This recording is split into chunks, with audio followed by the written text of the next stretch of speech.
Big breaking news చూస్తున్నాం. ఛత్తీస్గఢ్లోని దండకార్యంలోని మావోయిస్టులలో కొందరు మైనర్లు ఉన్నట్టు తెలుస్తోంది. వాళ్లకు ట్రైనింగ్ ఇచ్చి ఇక మైనర్లని మావోయిస్టులుగా మారుస్తున్నట్టు తెలుస్తోంది. సో ఇక దండకార్యంలోనూ మైనర్లు మావోయిస్టుగా మారుతున్నటువంటి వార్త ప్రస్తుతం కలకలం రేపుతుంది సోషల్ మీడియాలో. సో ఎవరైతే మావోయిస్టుకు సంబంధించి సుధాకర్ అలియాస్ మురళి అలియాస్ అంకేసరపు సారయ్య వద్ద దొరికినటువంటి ఒక లెటర్ను బట్టి ఛత్తీస్గఢ్ పోలీసులు ఈ విషయాన్ని ధృవీకరిస్తున్నారు. సారయ్య మావోయిస్టు పార్టీలో విద్యా విభాగంతో పాటు ఆయుధాల నిర్వహణ ట్రైనింగ్ విభాగాన్ని నిర్వహిస్తున్నాడు. కొన్ని నెలల కిందట సుమారు 130 మంది బాలికలను రిక్రూట్ చేసుకొని వారికి ట్రైనింగ్ ఇస్తున్నట్టుగా లేఖలో పేర్కొన్నారు. మైనర్లకు స్నేపర్ గన్స్ వాడటం, బాంబులు తయారు చేయడం, అటాకింగ్ చేయడంలో ట్రైనింగ్ ఇస్తున్నట్టుగా తెలుస్తోంది.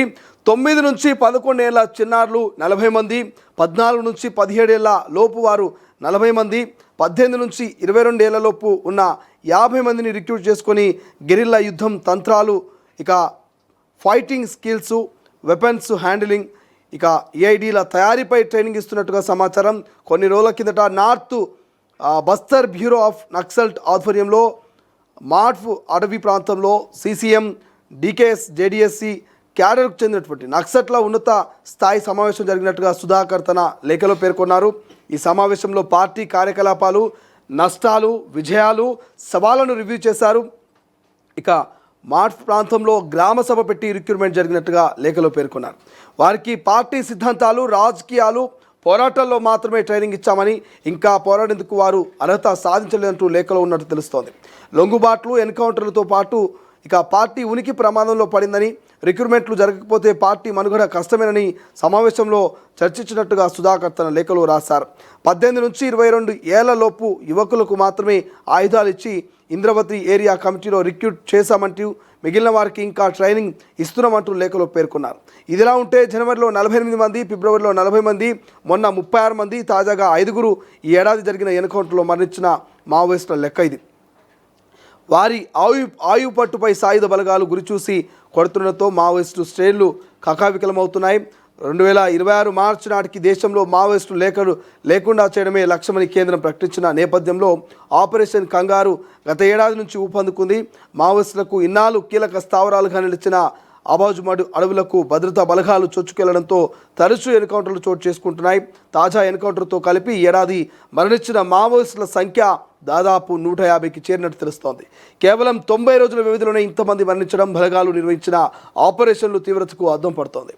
ఛత్తీస్గఢ్ పోలీసులు ప్రత్యేక బలగాలతో కలిసి 2024 నిర్వహించిన ఆపరేషన్లో అత్యధికంగా 235 మంది మావోయిస్టులు మరణించారు. అంతకుముందు 2009లో 154 మంది, 2016లో 135 మంది, 2018లో 132, 2006లో 117 మంది మావోయిస్టులు ఎన్కౌంటర్లో మృతి చెందారు. అయితే గత 25 ఏళ్లలో దేశవ్యాప్తంగా వామపక్ష తీవ్రవాదానికి సంబంధించిన 1681 హింసాత్మక ఘటనలో 1762 మంది మావోయిస్టులు మృతి చెందారు.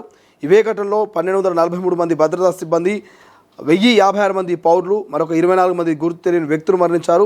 మొత్తం 4049 మంది ఆయా ఘటనలో మృతి చెందారు. 25 ఏళ్ల క్రితం దాదాపు 14 రాష్ట్రాల్లో ఉనికి చాటుకున్న మావోయిస్టులు ఇప్పుడు ఛత్తీస్గఢ్లో మాత్రమే కీలకంగా ఉన్నారు.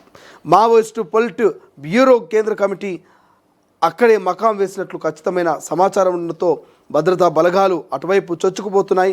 ఒక ఛత్తీస్గఢ్లోనే 2019 నుంచి ఇప్పటి వరకు దాదాపు 250 మంది సిఆర్పిఎఫ్ క్యాంపులో కేంద్రం ఏర్పాటు చేసినట్టు తెలుస్తుంది.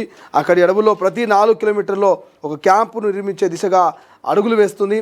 అడుగులు వేయడమే కాదు, మావోయిస్టులని ఎక్కడికక్కడ మట్టు పెడుతున్నారు పోలీస్ బలగాలు. అక్కడ సిఆర్పిఎఫ్, కోబ్రా, ఇతర అన్ని దళాలని కూడా ఏకమైనవి. సో పోలీస్ బలగాలని అక్కడటువంటి మావోయిస్టు దళాలని ఎప్పటికప్పుడు వాళ్ళ సమాచారాన్ని సేకరిస్తూ వాళ్ళ అడుగుజాడలను అనుసరిస్తూ వాళ్ళ స్థావరాలపై ఒక్కసారిగా మూకుమ్మడి దాడి చేసి వాళ్ళ దగ్గర ఉన్నటువంటి ఆయుధాలను, వాళ్ళ దగ్గర ఉన్నటువంటి నిత్యావసర సరుకులను, వాటి స్థావరాల్లో ఉన్నటువంటి ఇతర సామాగ్రిని పోలీస్ బలగాలు ఎప్పటికప్పుడు సొంతం చేసుకుంటున్నాయి. తాజాగా మావోయిస్టు లేఖలో ఉన్నటువంటి రిక్రూట్మెంట్కి సంబంధించినటువంటి అంశం ప్రస్తుతం చర్చనీయాంశంగా మారింది. దండకార్యంలోని మావోయిస్టులో మైనర్లు ఉన్నారన్నటువంటి అంశం ప్రస్తుతం కలకలం రేపుతుంది. సుధాకర్ లెటర్లో ఈ 9 ఏళ్ల నుంచి 22 లోపు వయసున్న వారికి ట్రైనింగ్ ఇస్తున్నటువంటి అంశం బయటపడడం ప్రస్తుతం కొంత హాట్ టాపిక్గా మారింది. ప్రపంచంలో ఏ మూల ఏ క్షణం ఏం జరుగుతుందో వేగంగా తెలుసుకోవడానికి తొలి వెలుగు వాట్సాప్ ఛానల్ని ఫాలో చేయండి.